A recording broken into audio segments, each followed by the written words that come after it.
TikTokas – socialinis tinklas, kurį lietuviai pastaraisiais metais itin pamėgo. Tačiau kuo jis skiriasi nuo kitų, tai dėl žmonių, kurie ten renkasi ir kokį turinį transliuoja. Jau turbūt matėte mano antrame kanale patalpintą įrašą apie TikTokę raganėjančią vieną iš Šiaulių kanibalių. Tačiau tai dar nėra ledkalnio viršūnė.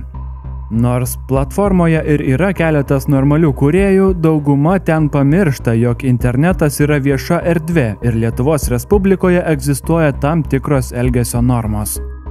Na pavyzdžiui, atsivertus lietuvių kalbos žodyną, TikTok'e atrandamam lietuviškam turiniui galime išbraukti kone visus punktus, kurie apibūdina viešosios tvarkos pažeidimus.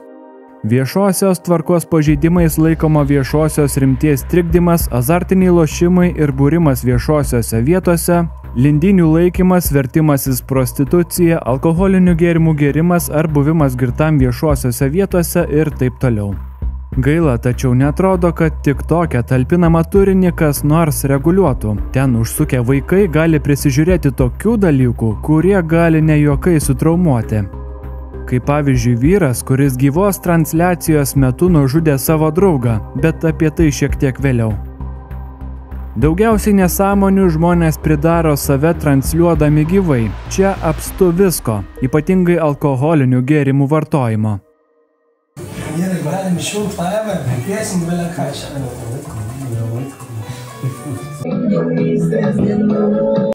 Čia yra šitas. Čia vem. O kai kurie leidžia savo net ir galimai narkotinės medžiagas vartoti. Skrydžiui pasiruošta.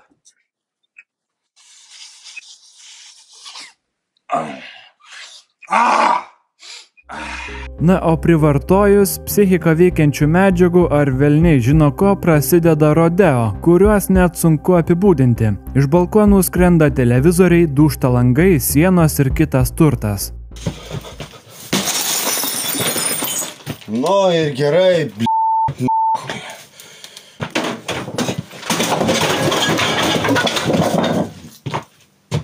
Žiūrėk, vedėjas. Išmečiau, Išmečiau į teliką, man tiek yra pauch.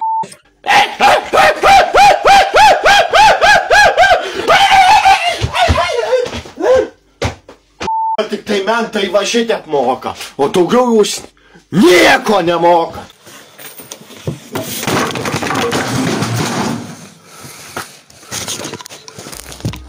Neretai save turinio kūrėjais vadinantys žmonės žinoma pradeda konfliktuoti ar net prieš vienas kitą naudoti fizinį smurtą. Va, man dabar susuka plan. Tu mane paleisk, gaidžiu palatu. Važiuoja marta, maldauju, nuvežkit gamtą. Tai nustos rėkt, gerai? Maldauju, nuvežu, Kas šneka, aš tiesiog, nu tu apstūkti nuo manęs, kur tu prisipisai? Varė, Tu tas meninį gyvenimą. Kurva, kažkokia šliondra atėjo iš vaikų teisės ir pradeda aiškiai, kaip užpiso. Išėjo greitai, nutilo, kurva, savalka.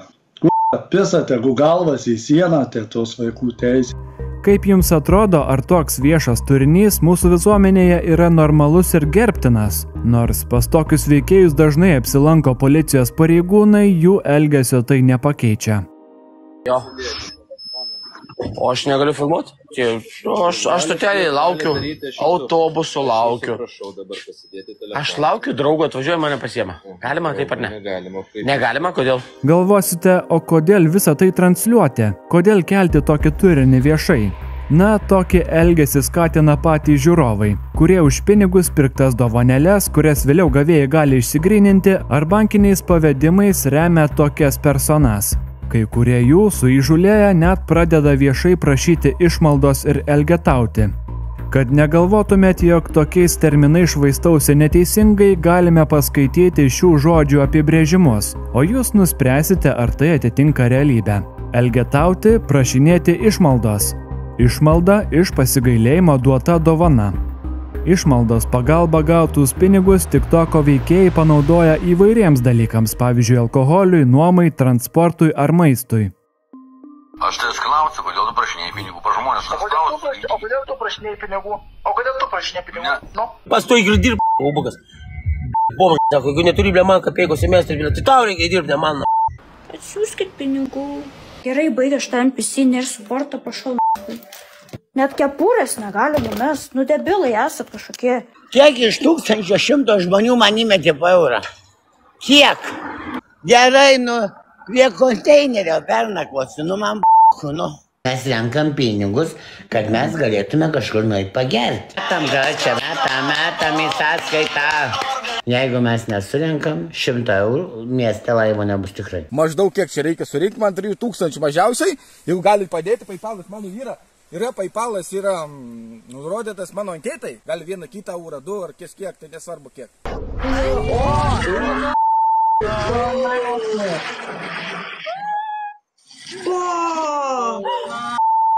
Iš jūsų pinigų, tai žinokit, pas mumis yra ką valgyt.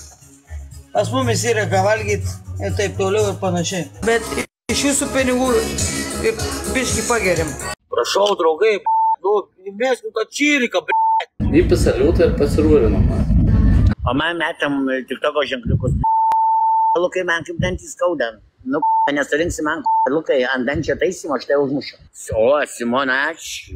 O Jėzus, žiūrėk, man įmeta, žiūrėk, žmonės šaunuolį. Ačiū, gavau 2 eurus, tikrai gavau. Ačiū. Gavau daugiau bus. Aš prašau visų žmonių, kad padėtumėt man susirinkti po eurą, po 2 nuomos ir turėčiau čia dabar eiti į priekį, galėčiau į vietą tokią lavonę padėčiau, maldą sukalbėčiau. Žinoma, apetitas auga bevalgant ir daugeliui suaukotų pinigų pradeda nebeužtekti. Savo sekėjų jie maldauja vis daugiau, o ir to greitai nebesureikšmina. Rinkliava tęsiasi, taip aš jau surinkau ant kepsnio. Tu atneš kepsnį, o dar netnešta kepsnį. Tai ką ten, ten tik pašildyti. Vai galiau neperkojas, kaip neskanu. Žinai, ponuli, jeigu tu nežinai, kas yra sūrio kepsnys... Ponia, aš esu... Ne, visų pirma, aš esu teisus, nes aš esu klientas. Jūs man nevadovaukit. Ne, jūs man nevadovaukit. Net jei nebeveikia pinigų prašymas, kai kurios merginos kartais pradeda naudoti savo kūnu. Nors Lietuvoje pornografija arba prostitucija uždrausta, kažkodėl šalyje jau ilgą laiką OnlyFans platformos pagalba galima įsigyti pornografinio turinio. Savo klientų ar prenumeratorių merginos ieškosi būtent TikTok socialinėme tinkle. Pasakam Instagram'e, jeigu surinksim 73,200 naujų sekėjų Instagram'e, aš įkelsiu savo šikną istoriją. Man mėnesės pradėliu specialiai, kaip aš jam nufilmuosiu tą video dabar, kai man mėnesinės OnlyFans. Tai ten plika turi rodytis, su įklotu tai nesifilmuosi. Jeigu surinksiu šiandien 73,200 sekėjų Instagram'e, FIFA Belka istorijai įkelsiu savo plikos šiknos fotkę. Suportikit, numeskit tą banginę mažą, persimausiu naudinkę. Suportinam. Kas norit pretenduoti mano vyrus? Ieškau vyro. Liūtas ir aš jūsų. Įmeskit liūtą ir... kišiu per laivą pirštą į skylę ir aimanuosiu. Papų videkas 2 eurų, vadžainos 80 eurų. Dabar tokios kainos, ką žinau. Na, o štai internautas Remigijus sumanė užsidirbsęs kitaip. Gyvų transliacijų metu rengia loterijas primenančius ir nelabai legaliai skambančius žaidimus, kur už piniginės dovanas suka ratą, kurio pagalba žmonės gali laimėti įvairiausius prizus. Tiesa, dauguma jų atrodo kaip klastotės. Menu e-fork, hả? E-fork 1 rồi. E-fork 1 nữa. What the hell? Oh my God, no way. Tokiu pat būdu daugiausiai paukojusiam žmogui jis teigia pralošęs ir savo seną automobilį. Sveiki draugai, taigi sumaščiau padovanoti savo 7 klasės BMW būtent vienam iš savo TikToko sekėjų, kuris bus pas mane pats aktyviausias. Kažkas bus patenkintas, kas laimės. Tad linkiu sėkmės ir greitai susitiksim. Ir pasimsit raktelius šito mašiniuko ir savo važinėsit su vėjeliu. Nebijokit, čia dar nėra pabaiga. Čia apstu ir kitokio turinio. Lūk dabar galingu Jėzus Kristus vardu. Lūk, sakau. Lūk. Lūk. Au. Au. Out! Out! Pavyzdžiui, toks Laurinas Burovas mano, kad yra labai juokinga skambinti jaunimo linijai ir savo skambučiu užimti liniją tam, kuriam galbūt tuo metu reikia realios pagalbos. Vaikų linija, klausom. Labą dieną, žiūrėkit. Yra čia vaikas pas mano draugą. Jam gal, kaip vaikas, 18-19 metų. Ir kaip, jisai atsakė, kad jį ten mokykloje yra. Labai nemažai žmonių TikTok'e pripažįsta, jog Lietuvos jie nemyli. Norėtų emigruoti, jiems visko per maža, valstybė jiems nieko nesuteikia, o kai kurie net grasina Seime su automatu tvarką padaryti. Šit Lietuva yra šiukšlių sąvartynas, didžiausias Lietuvoje, kuris yra nevartomas. Tie duonbeziniai ukrainiečiai, jie gauna viską. Va tegul važnešką, žinot, ką aš pasakysiu? Va tegul jie sudega nuo karo. Vienu žodžiu supratau, kad tau nupirkti reikia dovanų bilietą į Seimą, kad kai visi sėdės salėje, kad paimt tavo automatą, padovanoti ir tave leisti į Seimą. Ir karočią tada gyventumėm, mano vaikai jau gyvens geriau, ne? Tikrai 100%. Bus privalomi Lietuvos Respublikos piliečiai. Prisiekiu, negrįšiu čia už jokius pinigus, niekada gyvenime, čia mano žmogaus teisė čia tiesiog ne tai, kad pažeidė, išprievartavo. Jo, tai dar kartą klausiu. Reklamos susveikinimą visi įpėjama, jo klauskit. Supratau, gerai, palaukit tada. Klauskit man, ko jūs klausit? Ne, tai jūs, ta prasme, jūs ne man atsakinėjat, jūs kalbate. Ne, jūs mane uždrausit šnekėt su nieko kitu, jūs man tikrai neuždrausit, čia mano žmogaus teisė, supratot ar ne? O ko, o to nedreba tipo, o to tipo nedreba. Tai žiūrėk, kad nedrebėtų. Davai, na. Gerai, tada palaukit. Eini. Davai, rašyk tik tai. Aš kadangi esu, kaip ir minėjau, labai sąžiningas, doras, išsilavinęs, protingas, sėkmingas žmogus.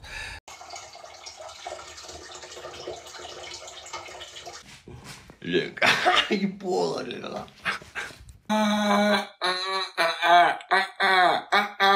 Bet pagrindė mano tikslas kam tai apsirūkyti ir vaikščioti centrą. Viskas, ką šiai dienai aš galiu sau leisti. Viską nustūmus į šalį šokiruoja ir TikTok'e matomi žiaurumai.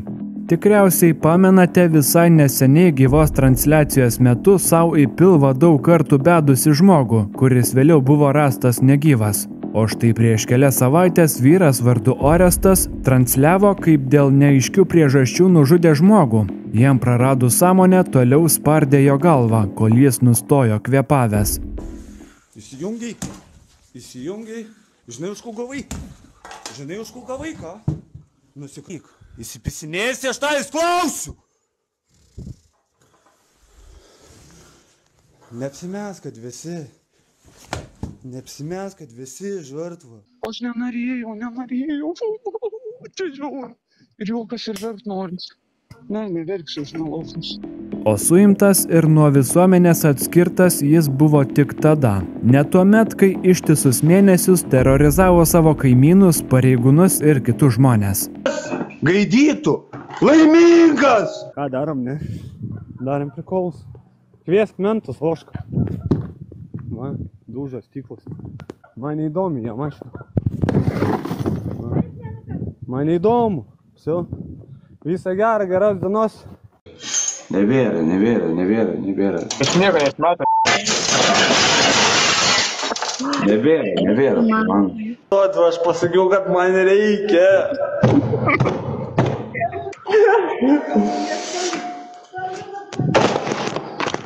Gerai, aš einu į kitą laiptinę.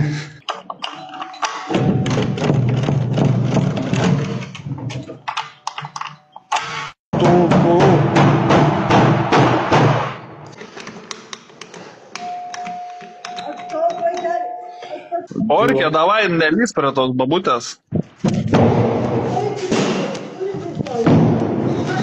Orkė.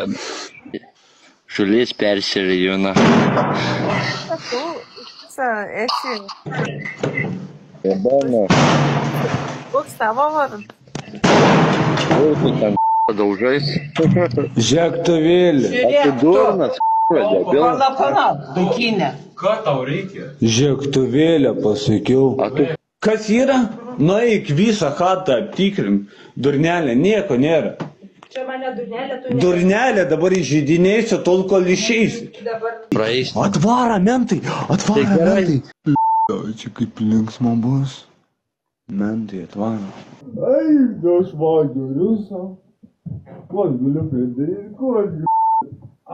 Aš nuodėmingas jaučiuos. Ką? Kur važiuosim? Tai pasiilgu to maisto. Jūs mane neprimėtai, kaip man košė patinka. O, kaip senai buvau šitoj mašinai. Naktis, ne naktis, bet tikrai senai šitoj mašinai buvau. Pasiilgu aš jas. Šiandien tiek. Komentaruose lauksiu jūsų nuomonės. O gal aš visgi klystu, o visa tai, ką šiandien matėte, vis dėlto yra legalu, priimtina ir normalu. Ir visiškai neturi būti kontroliuojama. Ačiū, kad žiūrėjote ir iki kito karto.